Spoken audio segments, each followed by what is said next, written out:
Hey lovelies, Lisa here with a comparison video of the most influential tarot deck of all time, the deck that's often called the Rider Waite or the Rider Waite Smith deck. Arthur Edward Waite and Pamela Colman Smith collaborated to design this deck in 1909. Rider and Company was the first publisher, hence the name Rider Waite Smith. This version that US Games came out is trying to pay special homage to the female illustrator Pamela Colman Smith behind the deck, so they call this version the Smith Waite deck. Put the woman's name first. Yes. I tend to call it the Waite Smith deck myself. So this deck, the Waite Smith deck, the Rider Waite Smith deck, the RWS, people will sometimes call it. This deck was first produced in a limited run in 1909 by Rider and Company, and that limited run is often called the Tudor Roses and Lilies deck after the design on the back. This is a facsimile version of the deck put out by Rider and Company.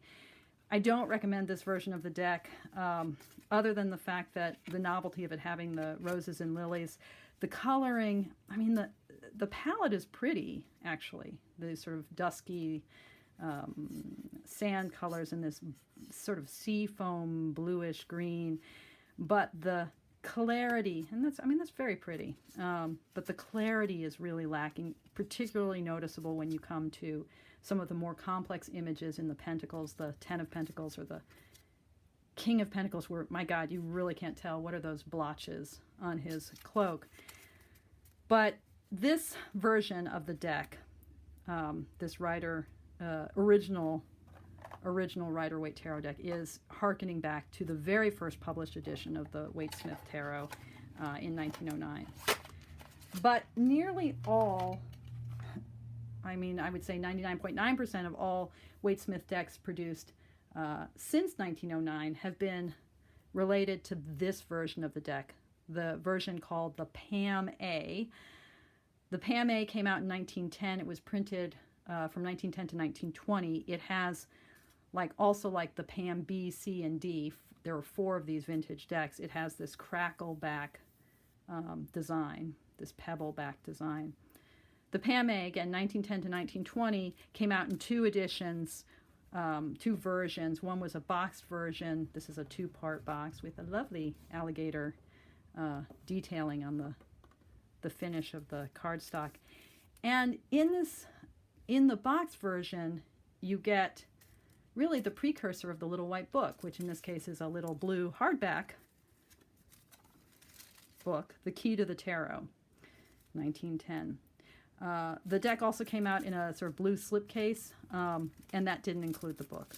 But really, Arthur Edward Waite, when this was published, or maybe the decision was made by Rider and Company, really gave birth to the idea that if you're going to sell tarot decks, you need to have a handbook, and that handbook needs to do 2 things. It needs to give descriptions and explanations of the cards, and it also needs to give methods of reading. So it's in this 1910 Key to the Tarot that little hurt corner there, that we first see a discussion of the Celtic cross. Now, in 1911, this same book comes out in the full version that most of us are familiar with, the Pictorial Key to the Tarot, same exact text, but this time with pictures, including, and I think Arthur Edward Waite is the first guy to do this, including this very familiar way of giving us a diagram that shows us how to lay the cards out. So this recognition that when you're going to use the cards for divination, you need to lay them out. And so here's the Celtic cross, which Waite claims is this ancient divination technique, but he probably invented it. Okay, so pretty much all modern versions of the Waite Smith deck are based on the Pam A. The Pam A has 2 cards that right off the bat let you know it's a Pam A. Those cards are the Lovers, and you'll see in the Lovers card from the Pam A, the eyes of the angel are closed. Those little red eyelids show that her eyes are closed. And then, whoops, if we look at the Sun card, we see the lovingly referred to as the oh shit squiggle, this extra little squiggle here, as if she were going to draw yet another squiggly ray of light. And then the banner with all of its detailing, and the seeds drawn into that fourth sunflower. The Pam B, which was produced from 1931 to 1940, the lover's angel has open eyes. And then on the sun card, we don't have that squiggle. And the other thing on the sun card that we don't have are seeds in the sunflower or detailing in the banner. But pretty much, you know, every modern version of the Waite Smith deck is based on the Pam A. And you're going to have your seeds, you're going to have your detailing, and you're going to have your oh shit squiggle. You're going to have your lover angel with eyes closed. The Pam A came out also, not just in a box version, a slipcase version, but also there were two thicknesses of the cardstock. I am pretty sure that I have the thicker thickness. And man, yeah, this is thick. This is like first edition, let me just even see if that's right. I think this is sort of thick, like first edition Wild Unknown thick. But let's actually, when in doubt, let's just check it out. So this is the first edition Wild Unknown. Oh no, Pam A is thicker than the first edition of the Wild Unknown. Really thick cardstock, okay? So that's something to know. I mean, I am pretty much positive that my version of this deck has never been shuffled. But it would be hard, it would be impossible to riffle shuffle this deck, I think, even if you wanted to, which would be heresy and sacrilege. But really thick cardstock. And that soft, matte version of the cardstock that we also see up through the 1980s in the US Games edition of this deck. So this is a 1980s version of the deck. Much thinner cardstock, but also this soft, slightly glossy. I don't know if we can see that. Well, it's not very glossy. It's a little bit glossy, but it's that soft matte finish. Now, cardstock-wise, there's a pretty even continuum among these three versions of the deck. So this is the 1980s version of the deck. This is the most recent version of the Waite Smith deck that US Games has come out with. And the cardstock is more pliable and certainly more glossy, but it's about the same thickness. This is the still in print version, the premium. It first came out as a German deck, so I got it as a German deck. The calligraphy isn't Coleman Smith's calligraphy. It's just a print font. But this is the premium tarot of A.E. Waite, the AGM, the Mueller version of the deck. And again, really similar cardstock to what US Games is doing now with the deck, slightly glossy and reasonably thick. These two editions of the deck have crackle back. Okay, so the premium A.E. Waite and of course the Pam A itself have this crackle back edition, this version of the back, but it's darker. This brown is more tilted toward the red and darker in the modern facsimile version. And the other thing that I want to point out, this is a subtle issue, but for me it makes a huge difference. So if you think about the way cards are produced, you have a huge sheet of cardstock and you have all of your, whatever it is, 78 or however many images are on one sheet, right? And you print all of those images, and then you have some kind of random design on the back. Now notice how when I put these two together, it fits.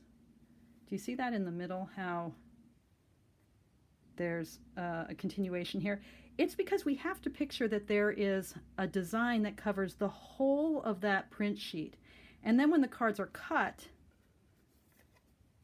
we have different cards and we have similar back, but it's not that the back is a design that is printed on each of the cards. Instead, the back, just to save time and money, it's one image or one process that's producing a back design. What that means is that the back is slightly different, right? It's not exactly the same. You can see it perhaps most clearly if you look at, let's see where these sort of darker, I don't even know what to call that, these darker three things, and how they're shifted toward the right in this card and shifted toward the left here. Okay, this is probably a subtle point that nobody but me cares about, but it seems important. What this means is, you can see it when you look at the side view, there's not a repeating pattern that we see, because these are not printed with images. Well, I'm saying this in a very complicated way. They're not printed with images on each of the backs. However,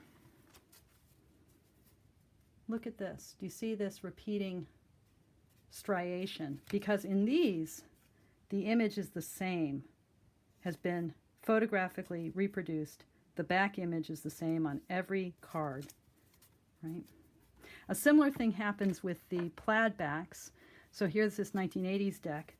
There's no striation here. This 2020 deck, lots of striation there, because, again, you have to imagine a sheet that is producing all of the images on the front and then is cut, but the back is one image covering the entire piece of the back. All right. To me, this matters. I don't know. Maybe not to others so much. Let's talk about color. Now, because I have such a clean, sort of mint almost version of the Pam A, we can really start talking about the coloration of the Pam A. And I just want you to see of these 6, whoops, I keep saying 6, they're 5, aren't there? Of these 5 decks, probably the coloration is the closest indeed between the AE, the premium AE Waite, and the original Pamela Coleman Smith, Arthur Edward Waite, 1910. Look at the yellows. The yellows are a little bit brighter here, but notice the detailing in the cloak. And then if you can see the way in which the face here in the original Pam A, it's created with cross-hatching, or just with hatching, I guess. In this one, no, maybe it's not cross-hatching here. Yeah, it is. Sorry. So this is really the AE Waite, premium AE Waite, aimed to do really pristine facsimile rescanning of a Pam A, and they did. I would say across the board, it reproduces in a lot of ways the coloration, the way that hatching is used to create shadow, the detail. You know, the faces aren't quite the same color. It's much in the premium, the A.G. Mueller version. It's a little bit less ruddy in the face, more kind of, oh, I don't know, almost a little green tinge to it. The coloration, though, is really similar. Other than maybe skin tones. But you do see things like the clarity of the green in the Venus symbol, right? So that's cross-hatching. It's a yellow and blue cross-hatching that produces that green. Here it's more mottled because the printing process, I mean, this is a digital image of the original deck. The printing process is different. It's not reproducing the exact same image because this image here was produced by cross-hatching blue over yellow to come up with green. All of the facsimile versions of this deck will have versions of that problem. But overall, and you see it here with, right, the way in which the blue of the Pam A is a little blotchy. This one reproduces that blotchiness but loses some clarity. And you can see that loss of clarity particularly in the hand of the A.G. Mueller or in the Torah scroll. Because again, this is a facsimile. The coloring here is produced by printing technique. Okay. When it comes to the decks that have the closest feel, I think, in tone, I go with a vintage plaid back, so my 1980s plaid back, every time. So both the cardstock feels really similar, and then even though, again, that issue with a facsimile version as opposed to the original where you don't have the colors produced in the same way, nonetheless, the tone and the overall feel is really similar, and particularly when it comes to faces.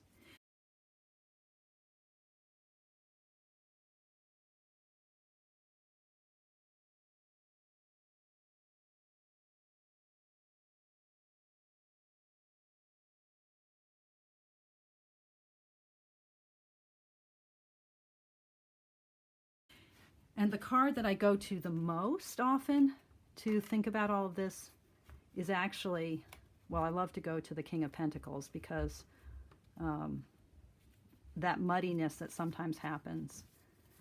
In general, going to the Pentacles is really helpful. Oops. I forgot. In the original deck, the order of the cards, it goes the trumps, Fool through World, and then it begins with the cups, but it begins with the King, Queen, Knight, Page before we get to the Ace. So I reproduced that order here, but now I'm confused. It's making it hard for me to find cards. Okay, so King.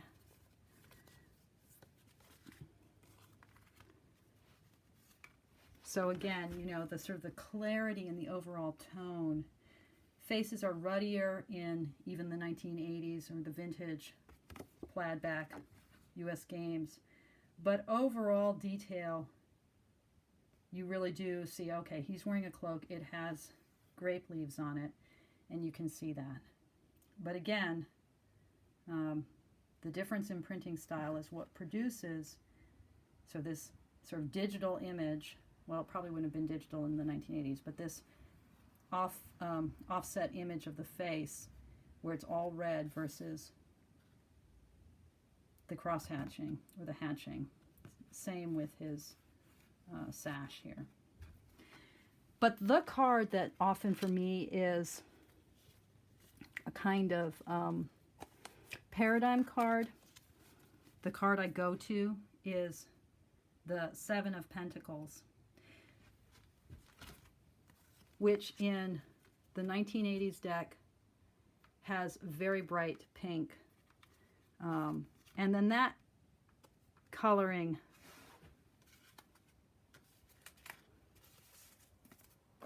gets a little bit messed up in the more modern version. This is the 2020, the newest US Games version. So compare these. Everything is just more saturated in the 2020 as opposed to the 1980s US Games. So it's just this sort of more almost comic book blue and this deeper red, and then the pink kind of looks more red. This lavender becomes more purple. Everything is just super saturated. The difference between the green leaves and the brown leaves is intensified, and for some people that becomes a really important part of the meaning of this card, that hey, look at this harvest. Some of the leaves are dying, some are vibrant. That's part of patience that's involved, blah blah blah. You know, you have to put up with loss in the middle of gain. But if we look at the Pam A version of that card, everything is more subtle. Everything. So this is the 1980s. This is the Pam A. The colors here are so much more subtle, and the difference between darker and brighter leaf is almost non-existent. You really have to look at it. You have to know that you're looking for a difference in shade of the green. And now look at what happens with the 2020 version of the deck. So in the US Games reproductions, we get an increasing tilt towards saturation. Detail is lost. Let's just, for grins, look at the A.G. Mueller. Of the modern reproductions of the Pam A, the A.G. Mueller is by far the most accurate. The cardstock is a little bit too shiny and glossy for my like, just the feel of it, and the fact that it doesn't have Pamela Coleman Smith's titles is a problem. But in terms of color and detail, it's by far the best. I would say, though, I feel like I made a total mess here. Bear with me, folks. I would say that the Centennial edition of this deck has some stuff to recommend it. Everything is really mottled, like the backgrounds are really become mottled, and the detail is lost. But if we look at our kind of keynote, where's Pentacles? Keynote card, the 7, we do have, again, that more subtle coloration. So in some ways, the Smith Waite Centennial Edition, which has a completely created backing, this is not historically founded, other than that Tudor rose symbol and Pamela Coleman Smith's signature sigil. These are her images, but she didn't create a backing that looked like this. But there is something to be said for both the cardstock and the subtlety of the coloring, although this is not,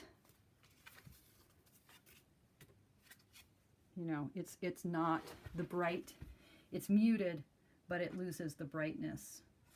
But I do like the fact that we have the detail. This is, again, the Coleman Smith Centennial Edition, this edition. We have the detail. The backgrounds are more mottled, as I said. There's a lot to be said for the Centennial Edition. Okay, I wanted to throw in one last version of the deck, a recent addition to my life. This is Patrick Kwok's study deck. You can get it on Make Playing Cards. And he basically took a scanned version of the Pam A and made it available, cleaned it up a little bit, and made it available for printing. I like this deck. It has the crackle backs. They're not the same color. Again, like the A.G. Mueller, it's browner, but even more brown, more reddish than the A.G. Mueller. It's done, he chose to do it in the smooth finish, the Make Playing Card smooth finish, which is not my favorite. It's really slippery. It feels okay. It's a little glossy. It's very slick though. And it's sort of, shuffling this deck kind of cuts my hand. So there is a problem with Make Playing Card with their cardstock, the what is it called, the S30, the standard smooth finish. A little bit sharp and a little bit too slick. But the main issue, and this may just have been a feature of, let's see if I can find that 7 of Pentacles. I've been using this deck, so it's not in order. It may just have been the scan he was working with. You know, it's a little bit muddy and dark. So just compare these two. The darker green leaves are even darker. The tilt in the blues and the oranges toward more saturation. But, you know, the nature of the print technology being used does give us a really similar image when you work directly from a scan, a high resolution scan of a PMA deck. So this is the Patrick Kwok Make Playing Cards. I think it's called Tarot Study Deck, and I'll put a link to that below. Okay. Whew. I feel like, oops, sorry. Yeah, there's a lot. I hope this hasn't been just a whirlwind tour of craziness. I will probably have to follow up with some other videos to clarify issues here, but just a taste. It is really a sheer pleasure to have the PMA in such good shape, to be able to say things about the color, you know, to be able to say things about the backing and the cardstock. All right, y'all. Thank you as always for watching, and thank you so much for your practice. Take care.